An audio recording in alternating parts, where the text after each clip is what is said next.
I was a guy in a shop trying to do the best I could, caring about what I make, and I had no backup. You know, I felt very vulnerable, and I think that that's what I felt sick to my stomach, is like, I got nowhere to go. I can't push anybody in front of me to solve it. There's no consultant that's gonna fix that. No matter how shitty it was, I always showed up.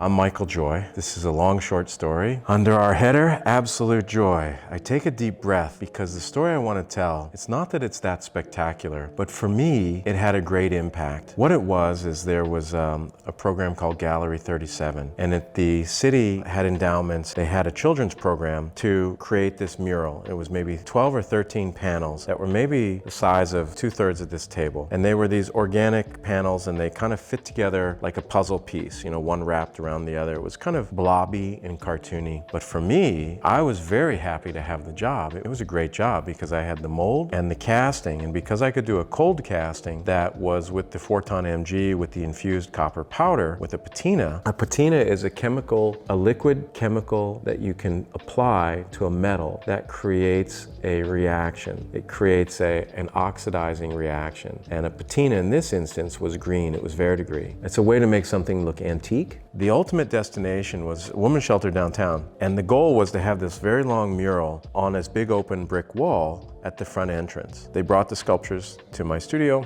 We started making the molds for several weeks, and then we started making the castings. And at the time, you know, we were spraying a patina on the casting, and then the clients came back, the directors. Ooh, classy lady, I went on a date with her.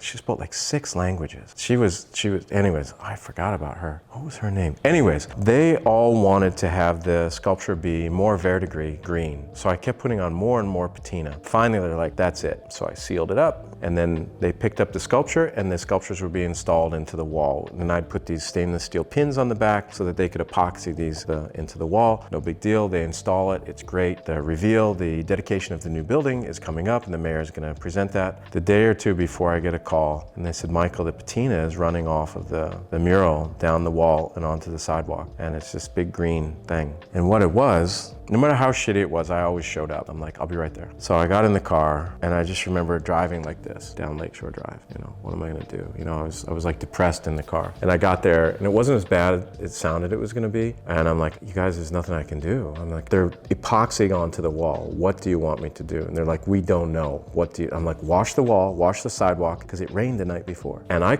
immediately called the company that I was used the raw material, Hiram Ball, and he was very knowledgeable. And he said, Michael, he said, how much patina did you have on that? I said, a lot. And he said, probably when you sprayed on the sealant, patina absorbed the sealant, and it never bonded with the material under it. It was too thick. It's like spraying water on 2 inches of flour, right? The top creates this shell. I said, what do I do? And he said, well, for the presentation, go clean up, which is what I did. And then he said, after that, he said, it will weather and it will come to its own balance and its own patina, but you're just gonna have to keep rinsing it off every now and again. And it turns out that even bronze foundries have that trouble, because a buddy of mine owned a foundry, and he had these foxes, and they had put the foxes on these bridges. It washed down, the green washed down off the bronze. And then the city was upset, and he had to go scrub it. And he's like, this is nature, this is what happens to these sculptures. So I was in the boat that was common, but I didn't know it was common. And they didn't want it to look like they'd invested all this money in something that was cheap. The moral of this story is that sometimes what I thought was gonna be devastating, a complete do-over, actually turned out to be a little spritzer. Just clean up, get it good enough for the press, and then move on and let nature take its course with the sculpture. There was really no liability that I could accept for it. They asked me to make it that green. I said, I've never put on this much patina. Are you sure? Now, it doesn't mean they're liable for it. It just means that we were both out of our depth. They're thinking they're buying something that's to look the way they want it without any technical or chemical concern. And I'm thinking, oh, I'm in further than I don't know how this is gonna look. We were kind of both this way. But the nice thing is the clients themselves, Sister Cities, they were classy. They just needed it to look good for press. And they understood my philosophy of let it rain, let it go through a season or two, and then we'll have a story. Worst case scenarios, we can cut it off of the building and it will be, you know, something will have to be done. But we ended up not having to do that. But I remember feeling sick to my stomach, and it was such a bummer because when I got the job, I felt the opposite. It was like, I don't know, $24,000, $25,000, something like that. It was a big job for me. And then to have all of that, it's like crashing a beautiful jet. I was like, are you kidding me? No one died, but what was supposed to be amazing